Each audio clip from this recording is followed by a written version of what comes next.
a city that was supposed to be quake-proof. The finance ministers warned the earthquake's likely to wipe out any growth in New Zealand's already struggling economy.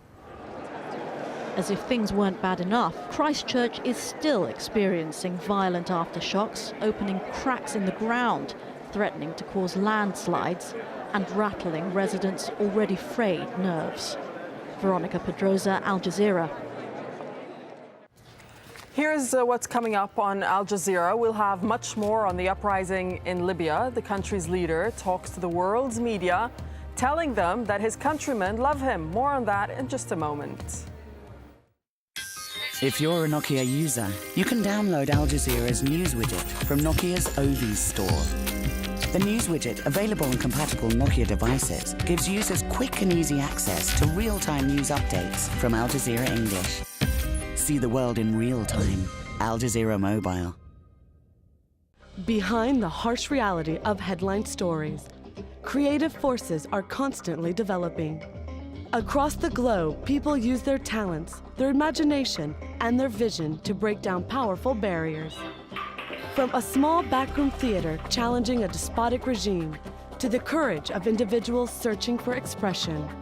With rich colors and clear voices, people communicate to a wider world.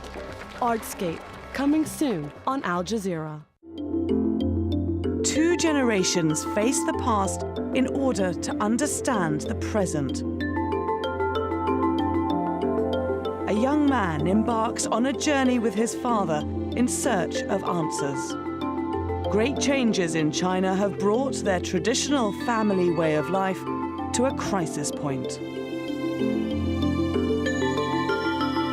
Faces of China, at this time on Al Jazeera.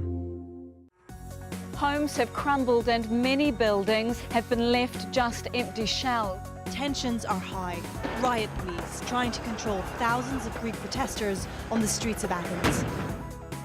A British court has approved the go-ahead for WikiLeaks founder Julian Assange to be extradited. Gaddafi is waging a war against the Libyan people. They are killing civilians mercilessly. They're using ammunition, live ammunition. Leaders are remembered, be they loved or feared. But what of the men and women whose hands build their monuments and whose blood stains their battlefields? People in power at this time on Al Jazeera.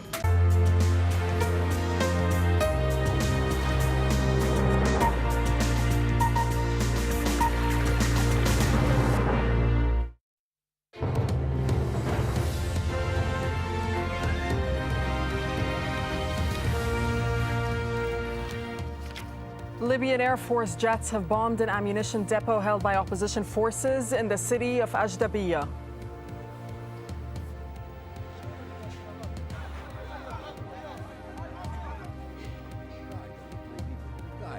Muammar Gaddafi has repeated his claim that Al-Qaeda is to blame for the unrest sweeping his country. He also claims he's loved by the Libyan people. And the Indian government is nearing the end of a survey that aims to give an accurate number of people living on the streets. India has one of the world's highest rates of homelessness. Let's bring you the latest from Libya. And forces loyal to Muammar Gaddafi have attacked targets across the country overnight. But the strikes appear to have had little effect on the morale or the determination of those who want to see the Libyan leader forced out. A wave of attacks hit Zawiya, Benghazi, as well as AlJazeera.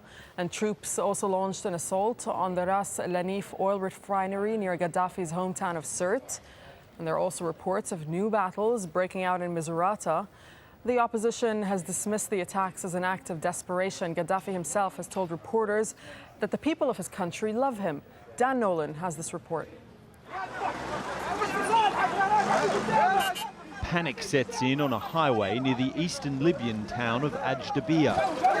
Anti-government fighters try to divert traffic after what they say was an aerial attack from Muammar Gaddafi's forces. Jets are bombing us. In every raid they dropped 4 bombs. They attacked AlJazeera from 4 different locations. There's another explosion in the military. It's waiting military. You can see the smoke from there. These pictures were filmed by Associated Press on Monday. Witnesses said the target was an ammunition dump taken over by opposition forces. As they wait with rocket-propelled grenades for a follow-up attack, a former Air Force pilot who's joined the rebel ranks made this plea to control Colonel Gaddafi.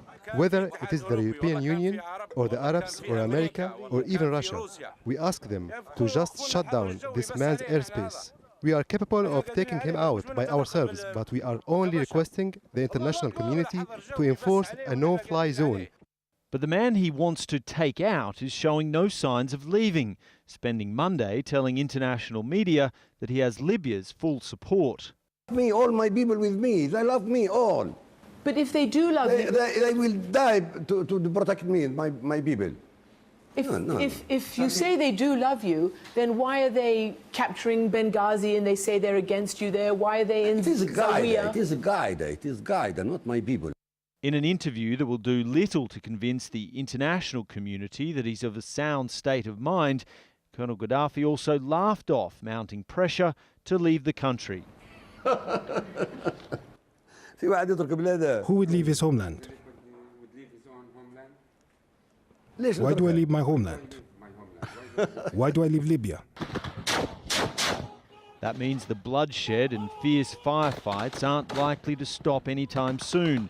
This amateur video was uploaded on social media on Monday and is said to show fresh battles at Misrata Airport, a sprawling airbase that each side now partly controls. AlJazeera cannot independently verify it or another uploaded video said to show the aftermath of battles at the same airport on Sunday.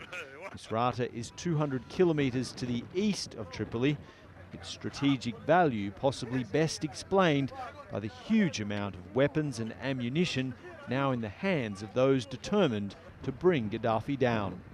Dan Nolan, AlJazeera. Well, in the Libyan city of Misrata, around 200 kilometers east of the capital Tripoli, there are reports of more fighting as pro-Gaddafi forces battle with those opposed to the regime. Abdullah is a witness to the latest fighting, and he spoke to AlJazeera earlier and described what he saw. There's now artillery shells firing on the suburbs of Misrata and on the Air Force College southwest of Misrata. There are also helicopters trying to bomb the local broadcaster. They're also using heavy weapons against the protesters. Also last night, helicopters dropped leaflets with threats from the regime. The plane fell in the sea and we arrested 5 of its crew. We have weapons we're trying to use to defend ourselves, but it's normal weapons that cannot compare to the planes or tanks or armoured vehicles, or the heavy weapons they use to bomb us. We are defending righteousness and freedom. We want him to leave. Meanwhile, forces opposed to Muammar Gaddafi are trying to put together a credible military service. They're being led by Libya's former interior minister and head of the special forces. Jackie Rowland reports. The ledger is thick and it's filling up with names. This recruitment office has been open only a matter of days and already hundreds of men have signed on. The army for which they're enrolling doesn't exist yet, but that isn't deterring the volunteers.